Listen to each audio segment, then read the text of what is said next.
Friends, எல்லாருக்கும் வணக்கம். Welcome back to our channel. So இன்னைக்கு ஃப்ரிட்ஜ் எப்படி வேலை செய்யுது அப்படின்னு உங்களுக்கு போரிங்காக இல்லாமல் ரொம்ப சிம்பிளாகவும் ஜாலியாகவும் சொல்ல போகிறோம்.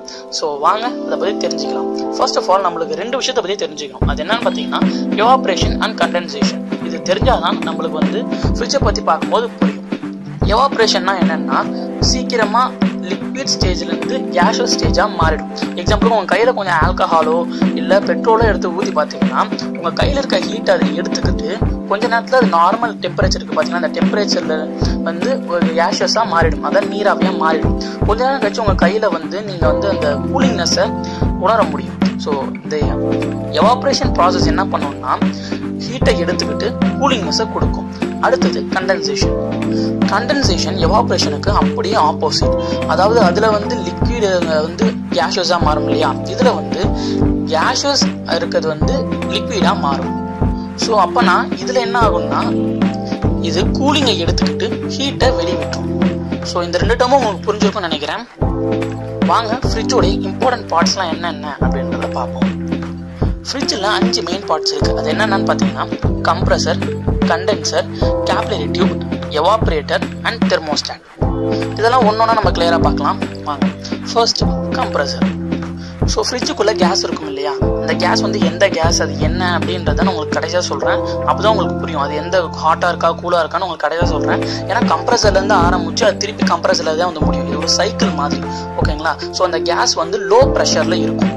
அந்த லோ ப்ரெஷராக இருக்குது பார்த்தீங்கன்னா அந்த கேஸ் அந்த கம்ப்ரஸர் என்ன பண்ணணும்னா நிறைய அழுத்தம் கொடுத்து ஹை ப்ரெஷர் கேஸாக மாற்றும். ஆக்சுவலி ப்ரெஷர்ன்றது ஒரு 3 பேர் உட்கார இடத்துல 5 பேரை உட்கார வச்சுன்னா எவ்வளோ அழுத்தமாக இருக்கும், அதுதான் ப்ரெஷர்னு சொல்லுவாங்க. ஸோ இந்த கேஸை அது ஹை ப்ரெஷர் கேஸாக மாற்றி ஒரு இடத்துக்கு விடும். அதுதான் எங்கன்னு பார்த்தீங்கன்னா செகண்ட் பிளேஸ், அதாவது கண்டென்சர். கண்டென்சர் அப்படின்றது பார்த்தீங்கன்னா ஃப்ரிட்ஜுக்கு பின்னாடி சிக்ஸாக்ல ஒரு டியூப் போகும் பார்த்தீங்களா, அதுதான் கண்டென்சர். இதை ஏன் ஃப்ரிட்ஜுக்கு வெளியே வச்சிருக்காங்க அப்படின்னு பார்த்தீங்கன்னா அதுக்கு ஒரு ரீசன் இருக்குது. அது என்னன்னா இந்த ஹை ப்ரெஷர் கேஸ் இருக்குது பார்த்தீங்களா, அதாவது ஹை ப்ரெஷராக இருந்தால் அது ஹை டெம்பரேச்சராகவும் இருக்கும். ஸோ இந்த கேஸ் நெக்ஸ்ட் நம்ம கண்டென்சருக்கு தானே வருது.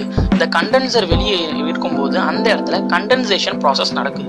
நம்ம ஏற்கனவே பார்த்தோம் இல்லையா, அதாவது கூலிங்கை எடுத்துக்கிட்டு ஹீட்டை விடுறது தான் கண்டென்சேஷன் இல்லையா. ஸோ இந்த high pressure high temperature gas இந்த கண்டென்சரில் போகும்போது வெளியே இருக்க நார்மல் டெம்பரேச்சர் கேஸ் இருக்குது பார்த்தீங்களா, நார்மல் டெம்பரேச்சர் இருக்குது பார்த்தீங்களா, அது இதை விட கம்மியாக தான் இருக்கும். ஸோ இது அதிகமாக இருக்குல்ல, இது என்ன பண்ணும்னா அதுக்கிட்ட இருக்க ஹீட்டை வெளியே விட்டுட்டு வெளியே இருக்க அந்த கூல்னஸ் இருக்குது பார்த்தீங்களா, அதை இது மாற்றிக்கும். ஸோ கண்டென்சேஷன் ப்ராசஸில் இது மட்டும் நடக்காது. இன்னொன்று பார்த்தோம், ஆக்சுவலி கேஸை லிக்விடாக மாறிடும். நீராவியாக இருக்கிறது தண்ணீராக திருப்பி மாறிடும் அப்படின்னு சொல்லுவோம் இல்லையா. ஸோ இந்த கண்டென்சேஷன் ப்ராசஸில் இந்த கண்டென்சரில் என்ன நடக்குதுன்னு பார்த்தீங்கன்னா ஹை ப்ரெஷர் கேஸாக இருந்தது இப்போ லிக்விடாக மாறி இருக்கு. அது மட்டும் இல்லாமல் டெம்பரேச்சரும் குறைஞ்சிருக்கு. ஸோ இப்போ இந்த கண்டென்சரில் என்னவா மாறி போகுது, ஒரு ஹை ப்ரெஷர் இருக்க தான் செய்யுது, பட் டெம்பரேச்சர் தான் குறைஞ்சிருக்கு. ஹை ப்ரெஷர் லிக்விடாக இப்போ அது இருக்கு. இந்த கண்டென்சர் எங்கே போய் ஜாயின் ஆகுதுன்னு பார்த்தீங்கன்னா தேர்ட் பார்ட், அதாவது கேபிலரி டியூப்ல போய் ஜாயின் ஆகுது. இந்த கேபிலரி டியூப் எப்படி இருக்கும்னு பார்த்தீங்கன்னா ஒரு பெரிய வால் மாதிரி இருக்கும். அது சின்ன டியூப் மாதிரி வந்துடும். அந்த மாதிரி அந்த ஒரு ஸ்ட்ரக்சர் இருக்கும் கேபிலரி டியூப் உடையது. ஸோ இதோடைய ஃபங்க்ஷன் என்னன்னு பார்த்தீங்கன்னா ஏற்கனவே ஹை ப்ரெஷர் லிக்விடாக இருக்கு இல்லையா, இதை ப்ரெஷரை லோ பண்ணணும். இந்த பெரிய டியூப்ல போயிட்டு சின்னதாக மாறும்போது தானாக அதோடைய ப்ரெஷர் கம்மியாகிடும். ஸோ இதுதான் இதோடைய ஃபங்க்ஷன். ஸோ இது வெளியே வரும்போது நம்ம அந்த லிக்விட் எப்படி இருக்குன்னு பார்த்தீங்கன்னா ஈவன் ப்ரெஷர்டு லிக்விடாக தான் இது இருக்கும். ஒரு ரொம்ப அழுத்தமாகவும் இல்லாமல் ரொம்ப கம்மியாகவும் இல்லாமல் அந்த அழுத்தம் ஈக்குவலாக இருக்கும். ஸோ அந்த மாதிரி ஒரு டெம்பரேச்சரும் கம்மியாக இருக்கிற மாதிரி அந்த லிக்விட் மெயின்டைன் ஆகும். அடுத்த பார்ட் என்னன்னு பார்த்தீங்கன்னா எவாப்ரேட்டர். ஸோ அதுலேருந்து பார்த்தீங்கன்னா அதுலேருந்து ஒரு பெரிய டியூப் கனெக்ட் ஆகும். அது ஃப்ரிட்ஜ் உள்ள இருக்கும். இதுதான் எவாப்ரேட்டர் அப்படின்னு சொல்லுவாங்க. ஸோ இந்த எவாப்ரேட்டரில் அந்த லிக்விட் ஃப்ளோ ஆகுது இல்லையா, ஸோ உள்ளே இருக்க அந்த ஹீட்டை பார்த்தீங்கன்னா அது எடுத்துக்கும். இந்த இடத்துல தான் எவாப்ரேஷன் ப்ராசஸ் நடக்கும். அதாவது எவாப்ரேஷன் ப்ராசஸ் என்ன பண்ணும், ஹீட்டை எடுத்துக்கிட்டு கூலிங்னஸை விட்டுடும். ஸோ அந்த லிக்விட் இருக்குது பார்த்தீங்கன்னா அது என்ன பண்ணும்னா அங்கே உள்ளே இருக்க ஹீட்டை எடுத்துக்கிட்டு அதுக்கு பதிலாக கூலிங்னஸை விட்டுடும். அதனால தான் உள்ளே அவ்வளோ கூலாக இருக்குது. நம்ம எப்பவுமே ஃப்ரிட்ஜில் நம்ம தேவையான ரிசர்வ் பண்ணி வைக்கிற பொருள் தானே வச்சுருப்போம், கெட்டு போகக்கூடாதுன்னு சொல்லிட்டு. ஸோ அதுக்காக அந்த கூலிங்கை தரது இப்படி தான் இந்த எவாப்ரேஷன் தான் தருது. ஸோ இப்போ திருப்பி என்ன ஆகும், இந்த ஸ்டேஜில் எவாப்ரேஷன் ப்ராசஸில் லிக்விட் திருப்பி கேஸாக மாறும் அப்படின்னு சொல்லிட்டு நம்ம பார்த்தோம் இல்லையா. ஸோ அந்த என்ன ஆகும்னு பார்த்தீங்கன்னா அது கேஸாக மாறிடும். ஸோ இப்போ என்ன ஆகுதுன்னா உள்ள கூலிங்கும் வந்துருச்சு. இப்போ அந்த லிக்விட் பார்த்தீங்கன்னா அது என்னவா மாறிடுச்சுன்னா லோ ப்ரெஷர் கேஸாகவும் மாறிடுச்சு. ஸோ இந்த லோ ப்ரெஷர் கேஸ் தான் எங்கே போகுதுன்னு பார்த்தீங்கன்னா திருப்பி கம்ப்ரஸருக்கு போகுது. நான் உங்களுக்கு ஸ்டார்டிங்கில் சொல்லியிருந்தேன்ல இந்த கேஸ் நான் எங்கே வருதுன்னு கடைசியாக சொல்கிறேன்னு. ஸோ இந்த கேஸ் தான் அது. இது திருப்பி கம்ப்ரஸருக்கு போயிட்டு உங்களுக்கு ஹை ப்ரெஷர் ஆக்கி திருப்பி கண்டென்சருக்கு போகும், அப்புறம் கேபிலேட்டு போய் இதே சர்க்கிளாக மாறி மாறி வந்துக்கிட்டே இருக்கும். ஸோ நம்ம வீட்டில் இருக்க ஃப்ரிட்ஜ் இப்படி தான் ஒர்க் ஆகுதுங்க. இவ்வளோ நேரம் நம்ம வந்து அந்த லிக்விடு கேஸுன்னு மாற்றி மாறி மாறி வருதுன்னு சொன்னோம் பார்த்தீங்களா, அதை வந்து பொதுவாக ரெஃப்ரிஜரண்ட் அப்படின்னு சொல்லிட்டு சொல்லுவாங்க.